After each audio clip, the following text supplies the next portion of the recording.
પ્રિય મિત્ર, પ્રભુ ઈસુ ખ્રિસ્તની અસીમ કૃપાથી ફરી આજે આપણે આ સ્તવન કાર્યક્રમમાં બાઇબલમાંના ઈશ્વરના પવિત્ર વચનોનો અભ્યાસ કરવા માટે મળી શક્યા છે. એ માટે ઈશ્વરની સ્તુતિ કરીએ. હું તમારો અંગત રીતે આભાર માનું છું મિત્ર, કારણ કે તમે તમારો રેડિયો ચાલુ કરીને સ્તવન કાર્યક્રમમાં મારી સાથે સાથે બાઇબલમાંના ઈશ્વરના પવિત્ર વચનોનો અભ્યાસ કરવાની ઉત્સુકતા રાખો છો. અને હું માનું છું મિત્ર કે મારી જેમ તમને પણ ઈશ્વરના પવિત્ર વચનોના અભ્યાસ દ્વારા ઘણો આત્મિક આશીર્વાદ મળતો હશે. વાળું તમે જાણો છો એમ આજે આપણે બાઇબલમાં નવા કરારના વિભાગમાં આવેલ યોહાન અનુસાર શુભ સંદેશના 19મા અધ્યાયનો અભ્યાસ શરૂ કરીએ છીએ.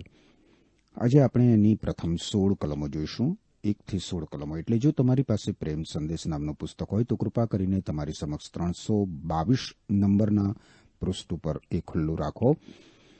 અને સાથે સાથે મારી તમને એ વિનંતી પણ છે મિત્ર કે ચોક્કસ તમારી સાથે તમારી નોટ અને પેન રાખો, જેથી ઈશ્વરના પવિત્ર વચનોમાંથી જે બાબતો તમને જાણવા મળે, જે બાબતો તમને પડકારરૂપ લાગે, જે બાબતો તમને ઉત્તેજનદાયક લાગે, દિલાસારૂપ લાગે, ખાતરી પામનાર, હિંમત આપનાર લાગે, એ બધું તમે તમારી નોટમાં નોંધી લઈ શકો. હવે જુઓ, તમે મારી સાથે સાથે પ્રેમ સંદેશ નામના તમારા પુસ્તકના 322 નંબરના પૃષ્ઠ ઉપર યોહાન અનુસાર શુભ સંદેશના 19મા અધ્યાયની પહેલી 3 કલમો જુઓ. અહીં લખવામાં આવ્યું છે, પછી પિલાતે ઈસુને લઈ જઈને તેમને ચાબખા મરાવ્યા. સૈનિકોએ કાંટાળી ડાળીઓનો મુગટ ગૂંથ્યો અને તેમના માથા પર મૂક્યો. તેઓએ તેમને જાંબલી રંગનો જબ્બો પહેરાવ્યો અને તેમની પાસે વારંવાર આવીને કહ્યું, યહૂદીઓના રાજાની જય હો. અને તેઓએ ઉઠીને ઈસુને તમાચા માર્યા. હવે મિત્ર, જો પ્રભુ ઈસુ ખ્રિસ્ત નિર્દોષ હતા તો એમને મુક્ત કરી દેવા જોઈએ. જે તહોમત એમની ઉપર મૂકવામાં આવતું હતું એ મુજબ જો ખરેખર એ દોષિત હતા તો પછી એમને ક્રૂસે જડવા જ જોઈએ. હવે પ્રભુ ઈસુ ખ્રિસ્તને ચાબખા મારવા, કોરડા મારવા અને યાતના આપવી એ તો બિલકુલ કાયદાની બહારની વાત હતી. ખોટું હતું એ.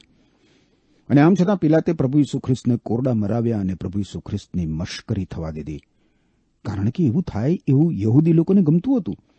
ઈસુ ખ્રિસ્ત ક્રૂસ ઉપર જડાઈએ પહેલા સૈનિકોએ પ્રભુ ઈસુ ખ્રિસ્તની ઠઠ્ઠા મશ્કરી કરી. સૈનિકોએ ઈસુના માથા ઉપર કાંટાની ડાળીઓના મુગટને મૂક્યો. પ્રભુ ઈસુ ખ્રિસ્તને જાંબલી રંગનો જબ્બો પહેરાવીને તેમને કહ્યું, યહૂદીઓના રાજા, તારી જય હો. આ સૈનિકો રોમન હતા મિત્ર, અને આ સૈનિકોએ પ્રભુ ઈસુ ખ્રિસ્તને તમાચા માર્યા. એનો અર્થ એ થાય કે તેમણે પ્રભુ ઈસુ ખ્રિસ્તની સાથે બહુ જ ઘાતકી રમત રમી. એમના મનમાં આવે એવી રીતે એમણે પ્રભુ ઈસુ ખ્રિસ્તની સાથે દુર્વ્યવહાર કર્યો. હવે આ જે રોમન સૈનિકો હતા એ ગુનેગારની આંખો ઉપર પાટો બાંધી દેતા અને ગુનેગારના ગાલ ઉપર તમાચા મારતા. અને એ પછી એમને પૂછવામાં આવતું, કોણે તમાચો માર્યો તને? એ એમને કહે. અને એવી રીતે પ્રત્યેક રોમન સૈનિક ગાલ ઉપર તમાચો મારે અને ગુનેગાર ઘણી બધી વાર આનાથી બેભાન પણ બની જતો. મિત્ર, પ્રભુ ઈસુ ખ્રિસ્તનો ચહેરો તમાચાના કારણે સૂજી ગયો હતો. અરે, એમનો ચહેરો ઓળખવો પણ મુશ્કેલ બની ગયો હતો. બાઇબલમાં જૂના કરારના વિભાગમાં યશાયા સંદેશવાકના પુસ્તકના 52મા અધ્યાયની 14મી કલમમાં ભવિષ્યવાણી પ્રમાણે આ બન્યું હતું મિત્ર. ત્યાં લખ્યું છે કે જે પ્રમાણે ઘણા લોકો તને જોઈને વિસ્મિત થયા, તેનો ચહેરો અને તેનું રૂપ એવા કદરૂપા બની ગયા હતા કે જાણે એ માણસ જ ના હોય. અને યશાયા સંદેશવાકના પુસ્તકના 53મા અધ્યાયની 3જી કલમમાં લખ્યું છે કે ઈસુ ખ્રિસ્ત માણસોથી ધિક્કારાયેલો તથા ત્યજાયેલો હતો, દુઃખી પુરુષ અને દર્દનો અનુભવી, અને એને જોઈને આપણે આપણું મુખ અવળું ફેરવીએ એવો એ ધિક્કાર પામેલો હતો, અને આપણે તેની કદર બૂજી નહીં. અહીં મિત્ર પાપની ગંભીરતા અને પાપનું પરિણામ જોવા મળે છે. આપણા પાપોને કારણે મિત્ર પ્રભુ ઈસુ ખ્રિસ્ત, જે ગૌરવી રાજા, એક સામાન્ય અને ગુલામથી પણ હલકી રીતે નીચા થાય છે. ત્યાં સુધી કે એમને જોઈને આપણું મોં અવળું ફરી જાય એવા એ દેખાતા હતા. આપણી મુક્તિ માટે મિત્ર, તમારી અને મારી મુક્તિ માટે પ્રભુ ઈસુ ખ્રિસ્તે બધું જ સહન કર્યું. આપણી મુક્તિ માટે પ્રભુ ઈસુ ખ્રિસ્તે આપણા પાપોનો દંડ ભરપાઈ કરી દીધો. 4 અને 5મી કલમ જોશો આગળ. પિલાતે ફરીથી બહાર આવીને ટોળાને કહ્યું, જુઓ, હું તેને અહીં તમારી પાસે બહાર લાવું છું, જેથી તમે પણ જાણો કે તેને સજાપાત્ર ઠરાવવાનું કંઈ કારણ મને મળતું નથી. તેથી ઈસુ કાંટાનો મુગટ અને જાંબલી જબ્બો પહેરેલા બહાર આવ્યા. પિલાતે લોકોને કહ્યું, જુઓ આ માણસ. પ્રભુ ઈસુ ખ્રિસ્તને હવે લોકો સમક્ષ બહાર લાવવામાં આવે છે. પ્રભુ ઈસુ ખ્રિસ્તને જોનારનું હૃદય ભાંગી જાય એવા એ દેખાતા હતા. બહુ જ દયાજનક એવી હાલત પ્રભુ ઈસુ ખ્રિસ્તની બની ગઈ હતી અને આવી બેહાલ પરિસ્થિતિમાં એમને રાજભવનની બહાર લાવવામાં આવે છે. ઈસુ ખ્રિસ્ત સંપૂર્ણ નિર્દોષ હતા એ હકીકત ફરીથી પિલાતા લોકોને કહે છે અને કહે છે કે જેથી તમે જાણો કે એને સજાપાત્ર ઠરાવવાનું કંઈ કારણ મને મળ્યું નથી. પ્રભુ ઈસુ ખ્રિસ્તની બરાબર તપાસ કરવામાં આવી. પ્રભુ ઈસુ ખ્રિસ્તને પ્રશ્નો પૂછવામાં આવ્યા અને સર્વમાંથી પિલાત એ જાણી શક્યો કે ઈસુ ખ્રિસ્તો તદ્દન નિર્દોષ છે. આ ઈસુ ખ્રિસ્તને કાંટાનો મુગટ અને જાંબલી જબ્બો પહેરેલો બહાર લાવવામાં આવ્યા અને પિલાતે લોકોને કહ્યું કે જુઓ આ માણસ જેને તમે સાચી રીતે ઓળખ્યો નથી. આ માણસ માત્ર માણસ નથી, પણ એ ઈશ્વર પુત્ર છે. સામાન્ય માણસ તરીકે એ આવી રીતે સહન ના કરી શકે. આ માણસે આવી યાતના, ઘોર અપમાન સહન કરવાની તો જરૂર જ નથી. હા મિત્ર, ઈસુ ખ્રિસ્ત ઈશ્વર પુત્ર છે અને મનુષ્યના પાપનો દંડ ભરવા માટે હલકામાં હલકી અપમાનિત શિક્ષા એમણે સહન કરી. 6-9 કલમો હવે આગળ જુઓ. મુખ્ય યજ્ઞકારો અને સંરક્ષકોએ તેમને જોયા એટલે બૂમ પાડી, તેને ક્રૂસે જડી દો, તેને ક્રૂસે જડી દો. પિલાતે તેઓને કહ્યું, તમે જાતે જ લઈ જઈને તેને ક્રૂસે જડી દો. તેને સજાપાત્ર ઠરાવવાનું કોઈ કારણ મને મળતું નથી. યહૂદીઓએ જવાબ આપ્યો, અમારા એક કાયદા પ્રમાણે તેને મોતની સજા થવી જોઈએ, કારણ તેણે પોતે ઈશ્વરનો પુત્ર હોવાનો દાવો કર્યો છે. પિલાતે તેમની પાસેથી એ સાંભળ્યું ત્યારે તે વધારે ગભરાયો. તેણે રાજભવનમાં પાછા જઈને ઈસુને પૂછ્યું, તું ક્યાંનો છે? પણ ઈસુએ જવાબ આપ્યો નહીં.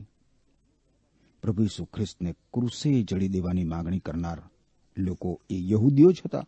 યહૂદી ધર્મના આગેવાનો, મુખ્ય યજ્ઞકારો અને સંરક્ષકોએ ઈસુને જોયા એટલે બોમ્બ પાડી કે એને ક્રૂસે જડી દો, ક્રૂસે જડી દો એને.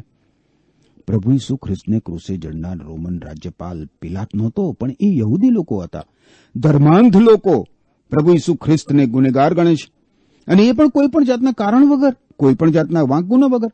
એમની ઈર્ષા અને એમની અદેખાઈને લીધે પ્રભુ ઈસુ ખ્રિસ્તને ક્રૂસે જડી દેવાય એવી એમની દુષ્ટ ઈચ્છા હતી. અહીં પણ મિત્ર પિલાત લોકોને શું કહે છે? તમે જાતે લઈ જઈને એને ક્રૂસે જડી દો. તમે જ જાતે લઈ જઈને. ઈસુ ખ્રિસ્તને ક્રૂસે જડવા માટે પિલાતની પાસે તો કોઈ જ કારણ નહોતું. પિલાત આ વાતમાંથી છટકી જવા માંગતો હતો અને એ હવે પોતાના હાથ ધોવા માટે એક વાસણ મંગાવે છે અને પિલાત લોકોને કહે છે કે એને સજાપાત્ર ઠરાવવાનું કોઈ કારણ મને મળતું નથી. સતત બીજી વાર પિલાત પ્રભુ ઈસુ ખ્રિસ્તને નિર્દોષ તરીકે જાહેર કરે છે અને એટલે હવે આ ધર્માંધ યહૂદી આગેવાનો અને સંરક્ષકો ઈશ્વરના નિયમશાસ્ત્રને કાયદા તરીકે ઉપયોગમાં લે છે. 10મી અને 11મી કલમ જુઓ. પિલાતે તેને કહ્યું, તું મારી સાથે પણ નહીં બોલે? તને ખબર નથી કે તેને મુક્ત કરવાની અને તેને ક્રૂસે જડવાની પણ મને સત્તા છે? ઈસુએ જવાબ આપ્યો, ઈશ્વર તરફથી તમને મળી છે એ સિવાયની કોઈ સત્તા મારા પર છે જ નહીં. તેથી મને તમારા હાથમાં સોંપનાર વધારે દોષિત છે. 10મી કલમમાં પિલાત પ્રભુ ઈસુ ખ્રિસ્તને કહે છે કે તને ખબર નથી, તને મુક્ત કરવાની અને તને ક્રૂસે જડવાની મને સત્તા છે. આ મિત્ર, પ્રભુ ઈસુ ખ્રિસ્તને ક્રૂસે જડવા માટે માત્ર યહૂદીઓની જ જવાબદારી હતી એવું નથી. પિલાત પણ એ સંબંધી જવાબદાર હતો. પિલાતની સહમતિથી પ્રભુ ઈસુ ખ્રિસ્તને ક્રૂસ પર જડી દેવામાં આવ્યા. યહૂદી લોકો ઈશ્વરના વચનો જાણતા હતા ને એટલે એ લોકો વધારે દોષિત હતા ને એમ છતાં આ જે પિલાત છે એ તો નિર્દોષ હતો એમ આપણે ના કહી શકીએ. પિલાત પણ પ્રભુ ઈસુ ખ્રિસ્તને ક્રૂસે જડવા માટે દોષિત હતો. હવે 11મી કલમમાં પ્રભુ ઈસુ ખ્રિસ્ત એક અદ્ભુત સત્ય પ્રગટ કરે છે. ઈસુ ખ્રિસ્ત ઉપર આ દુનિયાની સત્તા અમલી બને એ અશક્ય જ હતું. ઈસુ ખ્રિસ્ત કહે છે કે ઈશ્વર તરફથી તમને મળી છે એ સિવાયની કોઈ સત્તા મારા પર છે જ નહીં. ઈસુ ખ્રિસ્ત ઈશ્વરની સત્તા નીચે અને ઈશ્વર પિતાના સમયપત્રક પ્રમાણે ક્રૂસ ઉપર જડાવવાના હતા. મિત્ર, પ્રભુ ઈસુ ખ્રિસ્ત રાજી ખુશીથી સ્વેચ્છાથી ક્રૂસ ઉપર પોતાનું બલિદાન આપવાના હતા. એમને જબરજસ્તીથી કોઈ ક્રૂસ ઉપર જડી દે એવું નહોતું. અને એમ છતાં જે લોકોએ ઈસુ ખ્રિસ્ત ઉપર અવિશ્વાસ કર્યો, ઈસુ ખ્રિસ્તને ઈશ્વર પુત્ર તરીકે માન્ય રાખ્યા નહીં, એ લોકો ઈશ્વર પિતા સમક્ષ ગુનેગાર અને દોષિત હતા. પ્રભુ ઈસુ ખ્રિસ્તને ક્રૂસે જડનાર અને જડાવનાર બંને જૂથો દોષિત હતા. અને અત્યારે જ્યારે આપણે પ્રભુ ઈસુ ખ્રિસ્ત વિશે જાણીએ છીએ, મિત્ર, સમજીએ છીએ ને એમ છતાં ઈસુ ખ્રિસ્ત ઉપર જો વિશ્વાસ કરતા નથી, તો પછી આપણે પણ આપણા પાપો માટે તથા પ્રભુ ઈસુ ખ્રિસ્ત પર અવિશ્વાસ કરવાને લીધે પૂરેપૂરા દોષિત છીએ. યાદ રાખો મિત્ર, ઈસુ ખ્રિસ્ત ઈશ્વર પિતાનું આબેહૂબ પ્રતિબિંબ છે. ઈસુ ખ્રિસ્ત ઈશ્વરનું સંપૂર્ણ પ્રકટીકરણ છે. ઈસુ ખ્રિસ્તે માનવી બનીને આ પૃથ્વી ઉપર 33 વર્ષ ગાળ્યા અને ઈશ્વર કોણ છે, ઈશ્વર કેવા છે, એ બધું આપણી સમક્ષ પ્રગટ કર્યું. હવે કંઈ આપણે ઈશ્વરને શોધવાની જરૂર રહેતી નથી. ઈશ્વરે આ પૃથ્વીની અને આપણી મુલાકાત લીધી છે પ્રભુ ઈસુ ખ્રિસ્તના રૂપમાં. ઈસુ ખ્રિસ્ત પોતે માનવી બન્યા અને આપણી મધ્ય રહ્યા હતા. અને એમ છતાં જો આપણે એમને આપણા એકમાત્ર મુક્તિદાતા તરીકે અને એકમાત્ર ઈશ્વર તરીકે માન્ય રાખતા નથી, તો મિત્ર આપણે ઈશ્વરની સમક્ષ જવાબદાર અને દોષિત છીએ. આપણા માટે બેમાંથી એક પસંદગી કરવાનું રહેશે મિત્ર. કાં તો પ્રભુ ઈસુ ખ્રિસ્ત ઉપર આપણે વિશ્વાસ કરીએ અને આપણા પાપોની ક્ષમા, આપણા દુષ્કર્મોના બંધનોમાંથી મુક્તિ પામી લઈએ અને સ્વર્ગ પામી લઈએ, કાં તો પછી ઈસુ ખ્રિસ્ત ઉપર વિશ્વાસ મૂકીએ નહીં અને એના પરિણામ રૂપે નરકમાં જઈએ. પસંદગી આપણે કરવાની છે. 12મી કલમ શું કહે છે જુઓ. પિલાતે તે સાંભળ્યું ત્યારે તે ઈસુને છોડી મૂકવાનો માર્ગ શોધવા લાગ્યો, પણ યહૂદીઓએ વળતી બૂમ પાડી, જો તમે તેને છોડી મૂકો તો એનો અર્થ એ થાય કે તમે રોમન સમ્રાટના મિત્ર નથી. જે કોઈ રાજા તરીકેનો દાવો કરે છે તે સમ્રાટનો દુશ્મન છે. હવે પિલાતે એ સાંભળ્યું ત્યારે એ ઈસુને છોડી મૂકવાનો માર્ગ શોધવા લાગ્યો. આ પિલાતે શું સાંભળ્યું? પિલાતે એ સાંભળ્યું કે ઈસુ ખ્રિસ્તને માટે ક્રૂસે જડવાનો નિર્ણય લેનાર એ નહીં પણ ઈશ્વર પિતા છે. પ્રભુ ઈસુ ખ્રિસ્તના જીવન ઉપર એનો નહીં, ઈશ્વર પિતાનો અધિકાર છે. અને એટલે એણે પ્રભુ ઈસુ ખ્રિસ્તને છોડી મૂકવાનો માર્ગ શોધ્યો. પ્રભુ ઈસુ ખ્રિસ્તે પિલાતને એ પણ કહ્યું કે મને તમારા હાથમાં સોંપનાર વધારે દોષિત છે. એટલે કે આ યહૂદી આગેવાનો દોષિત છે વધારે. તમે પણ દોષિત તો છો જ. હવે અહીં મિત્ર આપણને પ્રભુ ઈસુ ખ્રિસ્તનું ગૌરવ અને પોતાના જીવન ઉપરનો અધિકાર જોવા મળે છે. પિલાત પ્રભુ ઈસુ ખ્રિસ્તને છોડી મૂકવાનો પ્રયત્ન કરે છે, પરંતુ બીજી બાજુએ આ યહૂદીઓ વધારે બૂમો પાડે છે કે ઈસુ ખ્રિસ્તને ક્રૂસે જડી દો, ક્રૂસે જડી દો. હવે પ્રભુ ઈસુ ખ્રિસ્ત રાજકારણીઓના હાથમાં હતા, ન્યાય કરનાર પિલાતના હાથમાં નહીં. યહૂદી આગેવાનો પિલાતનો હાથ મચડવાનું જાણતા હતા. એ લોકો પિલાતને એટલે જ કહે છે કે જો તું પ્રભુ ઈસુ ખ્રિસ્તને ક્રૂસે જડવા માટે સોંપીશ નહીં તો અમે રોમન સરકારને તારા વિરુદ્ધ ફરિયાદ કરીશું. યહૂદીઓ પિલાતને પોતાના હાથમાં રમાડે છે જાણે. યહૂદીઓ પોતાની ઈચ્છા પૂરી કરવા માટે પિલાતને કેવી ધમકી આપે છે કે તું રોમન સમ્રાટનો દુશ્મન છે, મિત્ર નથી. પિલાતને આવી બાબતમાં પડવાનું ગમતું નહોતું. પિલાત તો પોતાનું સ્થાન સાચવવા માટે અથાગ પ્રયત્ન કરે છે. પિલાત પોતાની ખુરશીને સાચવવા માટે લોકોની ઈચ્છાને પછી માન આપે છે, પરિપૂર્ણ કરે છે. એ કેટલી બધી ભયંકર બાબત. આજે પણ કંઈક એવું જ બની રહ્યું છે મિત્ર. જે માણસો સત્તા અને શક્તિના ભૂખ્યા છે એ લોકો ગમે તે ભોગે, ગમે તેવી રીતે પોતાની ખુરશી પ્રાપ્ત કરે છે અને પછી એને ટકાવી રાખવા માટે જાત જાતના પ્રપંચો અને ભ્રષ્ટાચાર કરે છે. માણસો પણ એમને સારી રીતે જાણતા હોવાથી એમનો હાથ મચડીને એમની પાસેથી પોતાના કામો પણ કઢાવે છે. ઈસુ ખ્રિસ્ત પર વિશ્વાસ કરતી વ્યક્તિ માટે જ્યારે આવું ગંદુ રાજકારણ રમવામાં આવે ત્યારે માત્ર સ્થાન અને માનને ખાતર અનેક વ્યક્તિઓનો ભોગ લેવામાં આવે છે. પોતાનું ધાર્યું કામ કઢાવવા માટે ગમે તે રીતનો ઉપયોગ કરવામાં આવે છે. ઈસુ ખ્રિસ્તનું રાજ્ય મિત્ર યાદ રાખો આ દુનિયા ઉપરનું નથી, અને એટલા માટે એમની ઉપર વિશ્વાસ કરનાર વ્યક્તિએ આ દુનિયાના રાજની લાલસા કે લોભ રાખવો એ અત્યંત ખરાબ બાબત છે. પ્રભુ ઈસુ ખ્રિસ્તની પાછળ ચાલનાર વ્યક્તિ તો બહુ જ નમ્રતાથી પોતાના કરતા બીજાને વિશેષ ગણે છે. એ પોતાની જવાબદારી પ્રત્યે સભાન રહીને બીજાઓનું પોષણ કરે છે, બીજાઓનું શોષણ નહીં. હવે 13મી કલમ જુઓ. પિલાતે એ શબ્દો સાંભળ્યા ત્યારે તે ઈસુને બહાર લઈ ગયો અને પોતે શિલામાર્ગ, હિબ્રુમાં ગબ્બાથા નામની જગ્યાએ ન્યાયાસન પર બેઠો. રોમન ન્યાય ચુકાદાના સ્થાને પિલાત હવે બેસે છે. એ રોમન ન્યાયાસન હતું. રોમન અધિકારી પોતાના ન્યાય ચુકાદા માટે એ ન્યાયાસન પર બેસતો, અને એ માટે એ બહુ જ વિખ્યાત એવું ન્યાયાસન હતું. અને એમ છતાં આજે રોમન ન્યાયાસન ઉપરથી એક નિર્દોષ વ્યક્તિને દોષિત ઠરાવવામાં આવી રહી છે. 14મી અને 15મી કલમ જુઓ. તે તો પાસ્ખા પર્વ અગાઉનો દિવસ હતો અને બપોર થવા આવ્યા હતા. પિલાતે યહૂદીઓને કહ્યું, જુઓ, આ તમારો રાજા.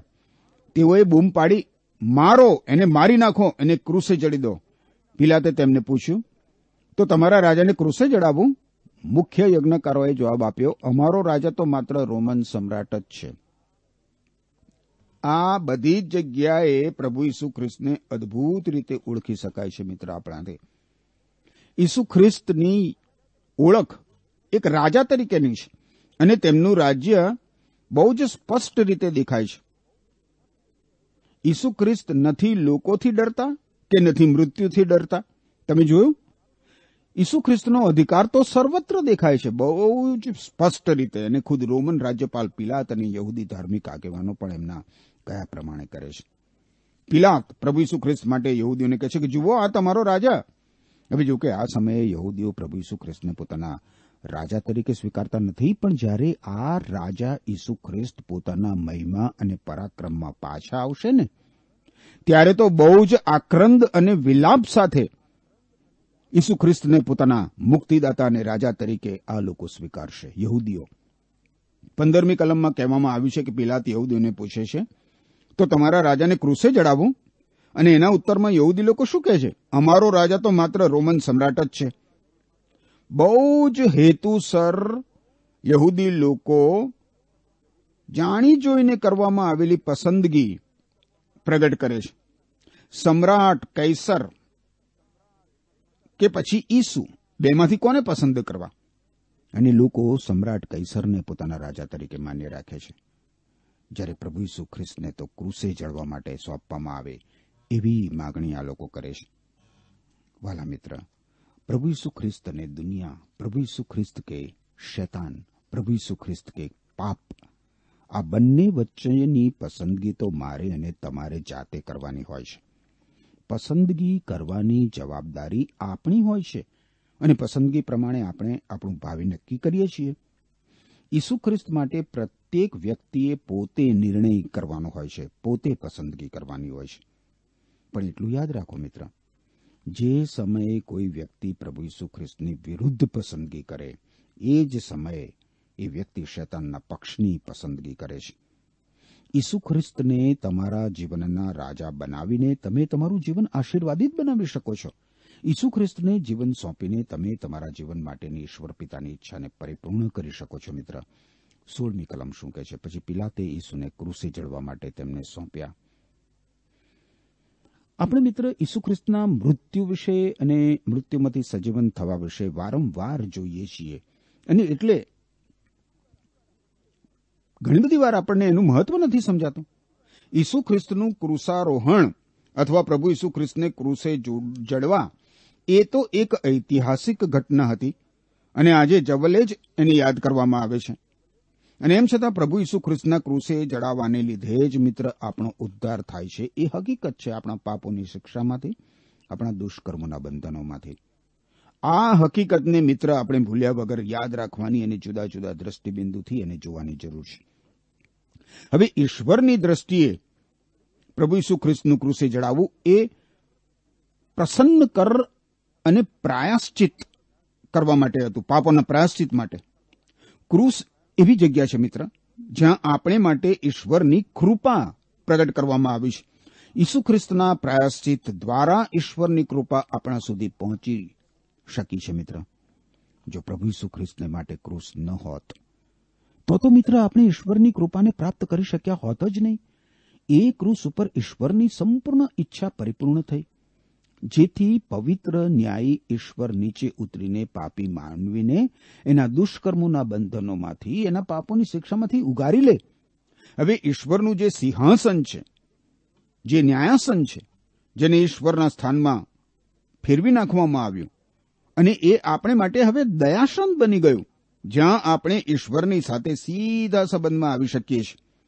ક્રૂસ દ્વારા મિત્ર, ઈસુ ખ્રિસ્તના ક્રૂસ દ્વારા આપણે ઈશ્વરની સાથે સીધા સંબંધમાં આવીએ છીએ. ક્રૂસ એ જગ્યા છે જ્યાં હું અને તમે મિત્ર ઈશ્વરની દયાને પ્રાપ્ત કરી શકીએ છીએ. ક્રૂસ ઉપર પ્રભુ ઈસુ ખ્રિસ્તે આપણા બધા જ પાપોનો દંડ ભરપાઈ કરી દીધો. અને આ પ્રભુ ઈસુ ખ્રિસ્તે આપણા માટે ક્રૂસ ઉપર ઈશ્વરની દયા પ્રગટ કરી છે. હવે એ પછી પ્રભુ ઈસુ ખ્રિસ્તના દ્રષ્ટિએ બિંદુથી ક્રૂસારોહણ આપણે જોઈએ તો એ બલિદાન હતું. ઈસુ ખ્રિસ્ત મુક્તિદાતા છે અને તેમણે આપણી મુક્તિ માટે પાપાર્થાર્પણ કર્યું. ઈશ્વર સમક્ષ પ્રભુ ઈસુ ખ્રિસ્તનું અર્પણ એ સર્વોચ્ચ અર્પણ છે. પ્રભુ ઈસુ ખ્રિસ્તની આધીનતાનું એ કૃત્ય હતું.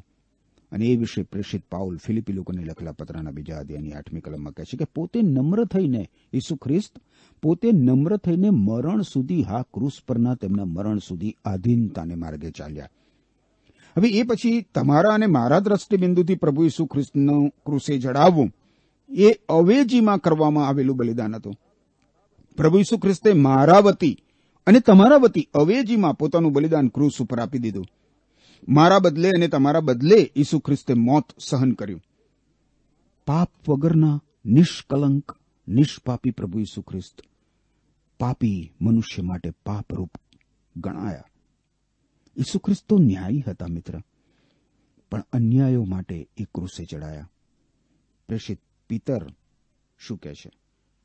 ઈસુ ખ્રિસ્તે ક્રૂસ ઉપર પોતાના શરીરમાં આપણા પાપ માથે લીધા, જેથી આપણે પાપ વિશે મરણ પામીએ અને ઈશ્વરની સાથે સીધા સંબંધનું જીવન ગાળીએ.